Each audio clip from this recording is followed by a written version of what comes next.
tonight, to heat or to eat. The harsh reality hitting many as the biggest rise in energy prices in living memory comes into effect. You've got to budget a bit more and try and budget so that you've got your money to pay your bills, which has got to be very hard for a lot of people. Bills go up by an average of £700 from today. Also making the headlines. Despite pleas for help, he died alone in his cell from COVID. The family of Callum Ingalls say they're not prepared to wait years for answers.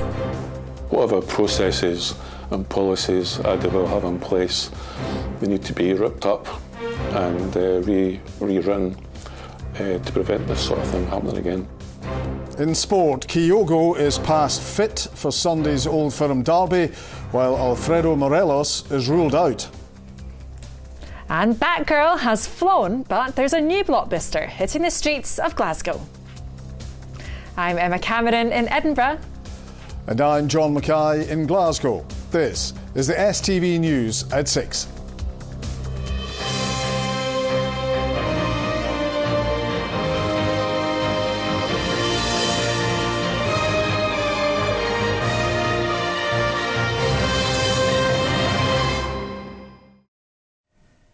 Good evening. There are tough choices ahead for many. The biggest rise in energy prices in living memory has come into effect. It will see household gas and electricity bills increase by 54%, with the average household paying an extra £700 a year. Analysts warn millions will struggle to pay, and many households will face the prospect of heating or eating. Our reporter Vanessa Taff has been to one local community to see how they're helping locals tackle the rising costs of their bills. Anything for that shelf, ladies? I'll have spaghetti then. I'll take a tuna, thank you. Getting the messages is a little bit different for Fergusley locals. For just £2.50, people at this community market can access £15 worth of groceries. Coming here, it saves you an awful lot of money. This is a godsend, this place, really. And are you budgeting yourself and are you starting to worry about finances at home? Oh, I think everybody is. You go into the shops and you have a look round and some of the stuff's up 20 pence, 10 pence. That 20 pence and 10 pence makes a big difference. If it wasn't for the market and getting for dinner here, I don't know what I would do. You've got to budget a bit more and try and budget so that you've got your money to pay your bills, which has got to be very hard for a lot of people. Food blogger Lorna helps out at the centre, offering practical advice for shoppers. Laura, you've got loads of dishes prepared here. Can you show me what you've got today? Right, so today I've got a lentil soup here, I've got a cheese and bacon hot pot, and I've got sweet and sour sausages with some veg in them. There's a print off a recipe card, and then the guys here, they give them out to people in the market so that they can see what they can buy and what they can make from what's available. Well, as you can see, the shelves have thinned out today after a busy day. 44 people used this facility, and organisers have told me that they expect that number to more than double in the coming weeks as locals here face up to the rising costs of living. The energy bills, which haven't really kicked in yet, have created a lot of kind of subconscious fear for the future. We've got the kind of food insecurity element down to a fine art, but energy is not something that we can't go around Scottish Power, Eon, Bulb and collect their surplus energy and then distribute that later on. Jim has worked in the energy sector for more than 40 years. He's a mentor in his community for those struggling with energy debt. Energy is no longer an essential household item. Having heating, hot water and lighting is potentially becoming a luxury to some households. So in the longer term, I anticipate and expect levels of energy debt to increase. But at the moment, we need to find some way that we can support households to manage this increase in the energy costs. While food markets like this go some way to freeing up cash for other bills, national insurance payments are also increasing this month. Experts are forecasting these price increases are just the tip of the iceberg. And Vanessa, many other bills rising too. Yes, John, exactly. As well as our energy bills going up, council tax bills are also going up by 3%. But let's just put some of today's figures into context. So say, for example, you have an electric shower for 15 minutes every day of the year. That will set you back £204.40. Similarly, when you're boiling the kettle for your cup of tea or your pasta at night, every day, 15 minutes, that will cost you £58 a year. So you can really see how these figures are adding up. And what are the UK government doing to help with these costs? Well, the government say they're doing all they can, to soften this blow. The Chancellor, Rishi Sunak, said he was going to cut fuel duty. He did. And also they've said that £200 will come off everyone's bill when the next price rises happen in October. Worth noting, that is just a loan, so everyone will have to repay that. And speaking of those October energy price rises, experts are telling me those are going to be the ones that really plunge people into poverty and further debt as well. So some households are really facing some tough choices. Do they heat their homes or do they eat? Vanessa, thank you. He died from COVID, alone in his cell, and we cannot wait years for answers. The words of a grieving family ahead of the launch of a campaign tomorrow to demand changes. Callum Ingalls died last October in Addiewell prison. His family say in final text messages the 34-year-old spoke of how he begged for days for medical attention, but no one came. A fatal accident inquiry will be held at a later date, but Callum's relatives believe action is needed now. They've been speaking to our chief reporter, Sharon Frew. Just see how happy he looks there. Due to COVID restrictions, Alan Ingalls was unable to see his son in prison. The last visit was in June 2021. 4 months later, Callum died from the virus. What I'm living with now is that I could have done more. I torture that with myself every day. I play that scenario over and over again in my head. Callum Ingalls was preparing for release from Addiewell after a 36-month jail term for assault. In text messages to his parents last October, the 34-year-old, who was asthmatic, described how unwell he felt after testing positive for COVID and his attempts to get more medical treatment. He reports in his text messages that he was coughing up copious amounts of blood, which were on his clothing that was handed back to us by the prison. He was not able to walk the length of his cell, which was very small, before becoming really breathless, both of which are medical emergencies. If you were at home, you would be phoning an ambulance. So we're just not sure why that wasn't happening. There's an intercom system within the cell, and he was using that. Basically, oh, someone come and help me. And again, we have witness statements to that effect, and they were ignored. Whatever processes and policies Addiewell have in place, they need to be ripped up and rewritten to prevent this sort of thing happening again. A death in custody is automatically the subject of a fatal accident inquiry. Addiewell Prison says it continues to work with all relevant authorities, and it would be inappropriate to comment further. Its director added thoughts and condolences remain with Mr Ingalls' family at this difficult time. An investigation by the Crown Office is ongoing. The decision when to hold an inquiry rests with the Lord Advocate. We can't sit and wait for years and years and, other people are sitting where we are in the same situation. That cannot be. Change has to be made now. We believe that Addiewell Prison failed totally in their duty of care. The family say it was many hours before they were officially told by police about Callum's death. The news had been broken to his father earlier in a phone call from Callum's friend. I just wouldn't want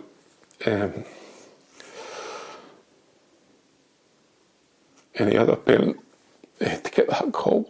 For 8 hours after Callum was found dead, the rest of his family were, going about their business as if he was being cared for, and he wasn't.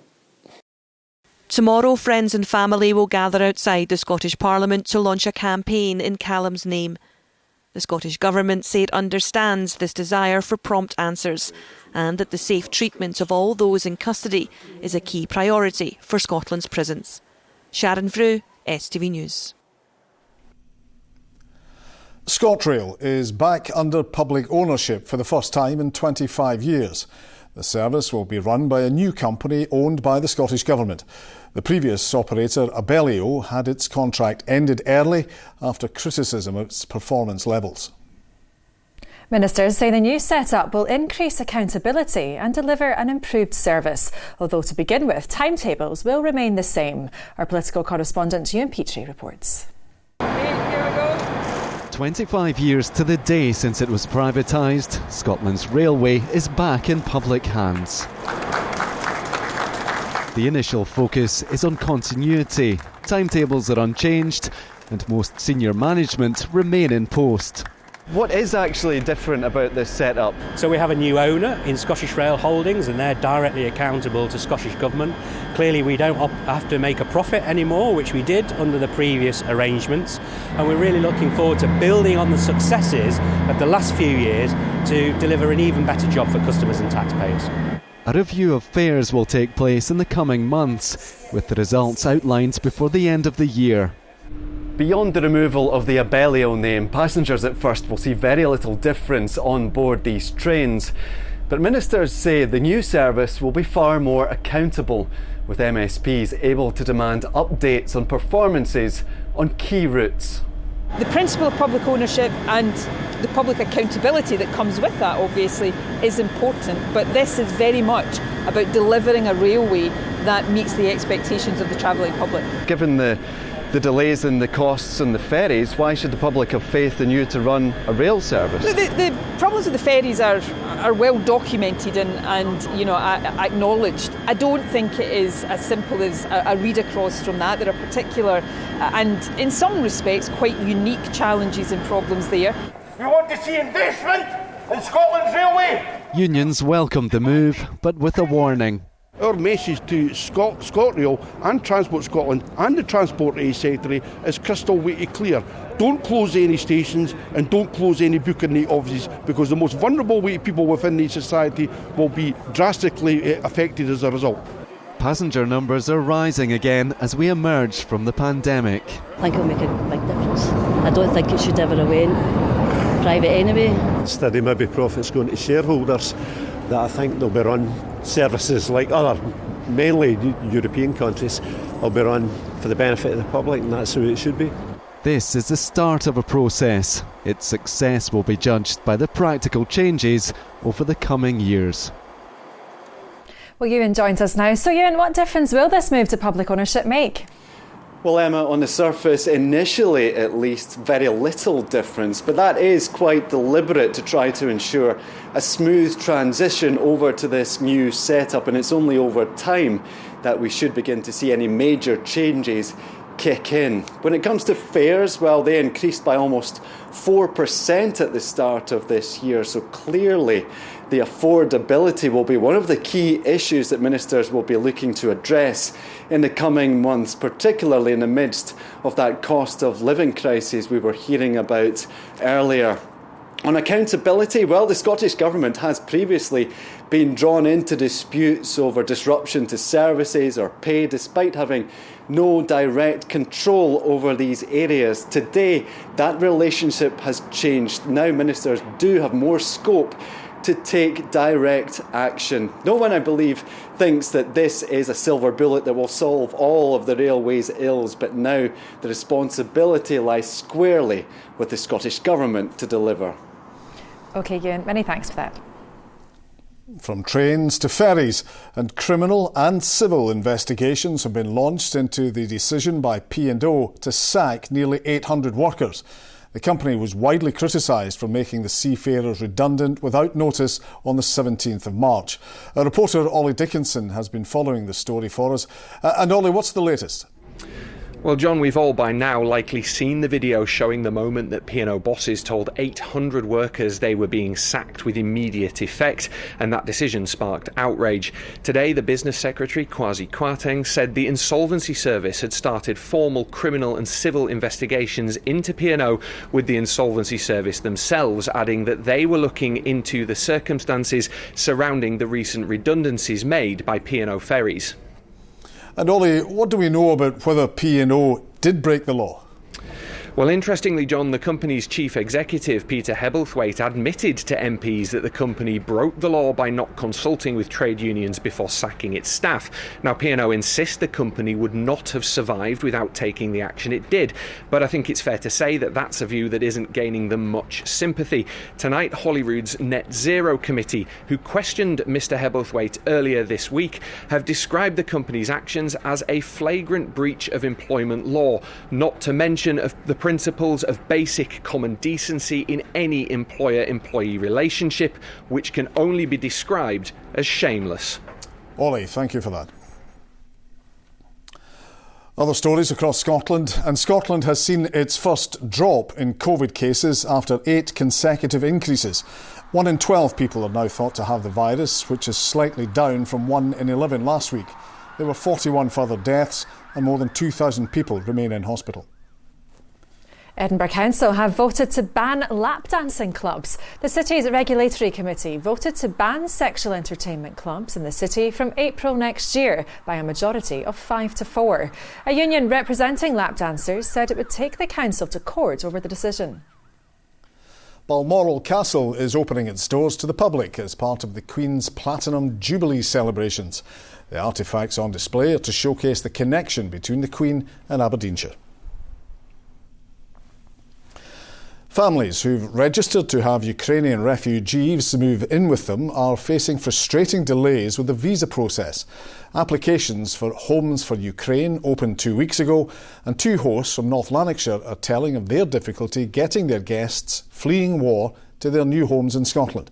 Greg Ockram reports. Can't believe that it's actually easier for these people to escape a war without being killed than it's harder for them to get into the UK. I think it's terrible. Victoria is one of thousands of sponsors helping a Ukrainian family reach safety. A home in Scotland awaits for friend Natasha and her youngest son, who left behind her husband and eldest, who are fighting Russian forces. Their village near Kyiv was flattened by shells, and they're staying in hotels near Warsaw, waiting for permission to travel to the UK. You know, Natasha wants nothing more than to go home to her husband and her family. They've left because they've not really had a choice, and she has only left personally again because she knows she's coming here to us. They met 4 years ago through the Chernobyl Children's Lifeline charity, which has supported those affected by the nuclear disaster for 3 decades. Fiona is also sponsoring a family she met through the charity and has been helping them with the application process. And they're fleeing the rubble, they're fleeing the bombs and the shelling, and their homes are destroyed. They're picking up these important documents. They're supposed to have picked up like a utility bill as well as evidence. It's so frustrating, and it makes you so ashamed of the UK process. The UK has received 65,000 applications for visas. Of those, more than 29,000 have been approved. 4,700 are through the sponsorship scheme, and in Scotland, 210 visas in total have been awarded. The Home Office says it's moving as quickly as possible to ensure those fleeing Ukraine can find safety in the UK. But with the application submitted, all sponsors like Fiona and Victoria can do now is wait. Greg Ockram, STV News. Raman's here with the sport, and something happening this weekend, Raman. Something about football in Ibrox, John, yes. It's a big game, Old Firm derby, which could go a long way in determining who wins the league this season.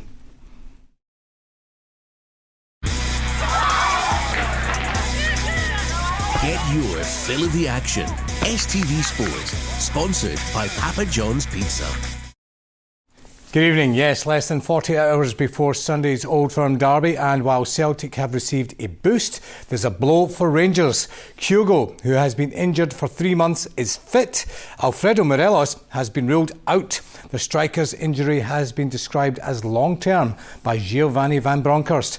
Ronnie Charters has the latest from both squads. It's the tale of 2 strikers for Sunday's Old Firm derby. Kyogo in. We know he's the kind of impact he can have as a footballer. He's already had a massive impact on our season. Morelos out. It will be, I think a long-term injury. We don't know how long yet, but hopefully we can give you more news after the weekend. Celtic hold a 3-point lead over Rangers heading into this clash. But is it a must-win for the champions if they want to retain their crown? Yes, well, we need to win no matter what. I mean, it's an Old Firm game. Of course, if you look at the standings, it's a big opportunity for us to go on level points. Last time out at Ibrox, Rangers came out on top. But Celtic are now 25 games unbeaten in the Premiership. It's obviously a massive game and one we're looking forward to. And from our perspective, we're going there to try and play our football and pose ourselves on the game and hopefully come out successful. And if that happens, then we've got another game the following week to focus on. Georgios Giacomakis recently claimed Celtic would win the title, and it was obvious they were a better team than their bitter rivals. Today, the Rangers dressing room hit back. I don't agree with it. I don't get that at all, that comments. I think it's disrespectful to come out with that. But look, it is what it is. We'll go quietly about our business. We'll do our talking in here and work hard in here in-house, and come Sunday we'll be right up for the challenge. The match will see a return of away fans to the derby for the first time in 2 years, with 700 Celtic supporters in attendance. You look up, your fans are in the corner, they're giving everything, and then that spurs the players on to do the same. And like you said, you go away to your rivals, then that's what you want. You want that bit of support behind you. The players, like I said, they'll give everything, and hopefully we can make it a good day. Stakes are always high when these fierce rivals collide, but Sunday could be a defining day in the race for the title. Ronnie Charters, STV News. So Rangers against Celtic is a 12 o'clock kick-off on Sunday. Tomorrow, bottom club Dundee are away to Aberdeen. It's Hibs against Dundee United at Easter Road. St Johnstone host Livingston. Hearts make the trip to Dingwall. Motherwell and St Mirren, who are on the same points, will face each other at Fir Park. We're at the business end of the season. We understand that, and that's when things are always sorted in leagues throughout the world. But you can only win one game at a time, and if you think too far ahead, or if you're looking behind you, you're taking away the focus of what you got to do right in front of you. It's a huge game. Nobody's in the last 3 or 4 games has actually gone and put a run together and nailed their place in the top 6. So it's still very much all to play for. I think it probably rounds off where everybody is. It's all much of a muchness. Nobody's really taken the bull by the horns.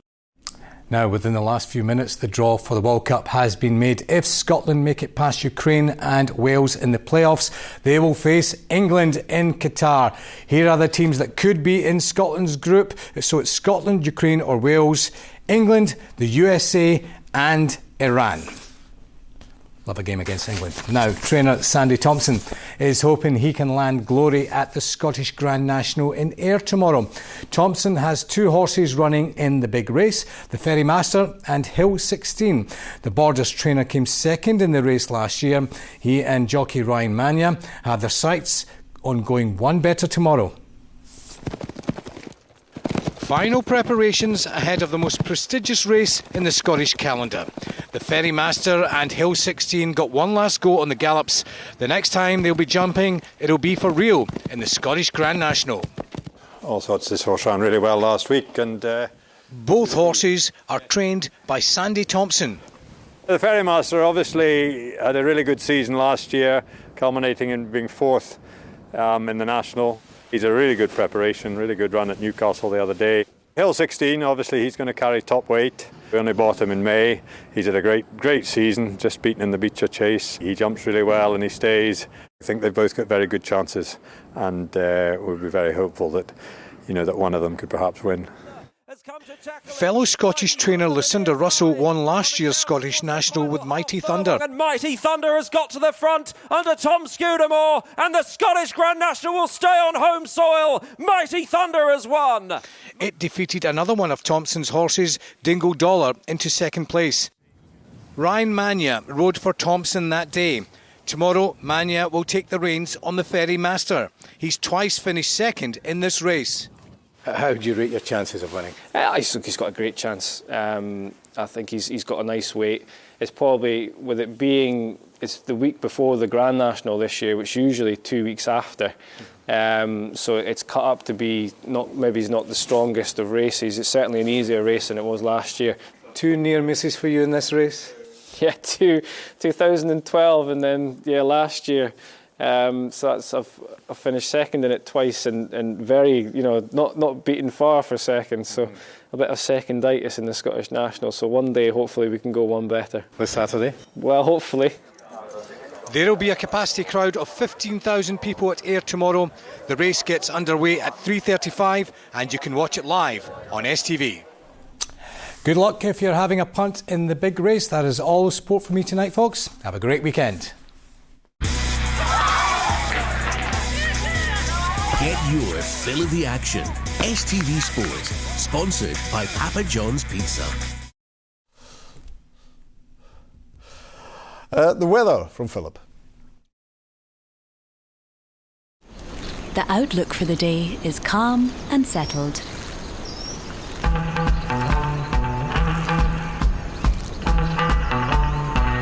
TUI Blue Hotels, sponsor STV Weather. Well, throughout today we've seen this large area of high pressure approaching from the west. Tomorrow that will extend its influence across the country, giving us a more settled Saturday. But by the start of next week, the high pressure sinks southwards and it allows frontal systems to move in from the west, giving us a wet and windy start to next week. Back to just now, and as we head through this evening and overnight, that band of rain and hill snow that we've seen today will continue to pool southwards, clearing away. Behind it, there will still be some scattered showers around, but eventually, through the early hours of tomorrow morning, those become confined mostly to coastal parts. Further inland, it will turn dry. We will see some clear skies. That allows temperatures to drop away, -1, -2 degrees Celsius, so we are likely to see a widespread frost. Looking ahead to tomorrow, a cold start to the day once again, but overall Saturday looks set to be the best day of the weekend. That high pressure is moving closer from the west, so overall it will be dry for most. Plenty of sunshine around and temperatures reaching highs of 8 or 9 degrees Celsius. Looking ahead to Sunday now, and this is when we start to see the battle between warm Atlantic air trying to push in from the west and the cold air that's currently across the country. Still further showers across northern areas, the best chance of any drier or brighter conditions further south and east. By evening time though, we'll see showers spreading to all parts overnight. Bye-bye. TUI Blue Hotels, sponsor STV Weather. And finally, for months, Glasgow has been batty for BATGIRL, but today production on the film came to an end. The film brought in millions of pounds in revenue, and Scotland's biggest city took on a leading role in the film, with pyrotechnics and explosions keeping locals entertained. Here's Polly Bartlett. Glasgow has been doubling as Gotham for months now, but today the cast and crew were packing up after filming their final scene. Relieved, I think, would be the feeling. I think because of the scale of this, it was something that we had never tried before, and it's been challenging at times, as any production of this size it would be, but the benefit has been really huge for us. I think as we start to see Glasgow on the big screen, I think we would expect this to be the first of many productions of this size coming to the city. Filming took place all over Glasgow, from the Botanics in the West End to George Square in the city centre. I was just amazed by the scale of it, just the amount of trucks, the amount of cars, the amount of extras and stuff they had. Yeah, it was massive. Yeah, it's pretty cool. A lot of people in different outfits. Didn't see BATGIRL though. Get to see a wee bit of our Glasgow up on a big screen. So yeah, it'll make us feel like we're in the movie. Aaron Wilson had a closer view than most. He chanced his way onto the set and had a nosy around. And the security guy was sitting on the left, just in his car, and he looked at me and I just nodded at him, he nodded at me, so that was a sign just to go in and help yourself, basically. And I said to him, I was like, any tea? He's like, the tea under there, just help yourself. So there's me with a cup, the sugar tea, chatting away to the rest of the crew, eating a pastry and helping myself to pasta. And nobody blinked an eye, nobody asked for credentials or nothing. And we still were waltzing round. There's a big white tent with all the extras in it, and then another tent with all the fire engines, with all the props and all the rest of it. Well, the final scenes for BATGIRL may have been filmed, but the excitement isn't over. A major new production starts filming in Glasgow on Monday, and I've been told its stars are flying in from Hollywood. So keep your eyes peeled for that. Polly Bartlett, STV News in Glasgow. And that's a wrap.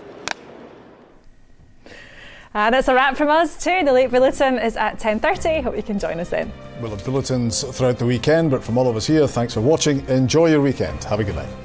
Bye-bye.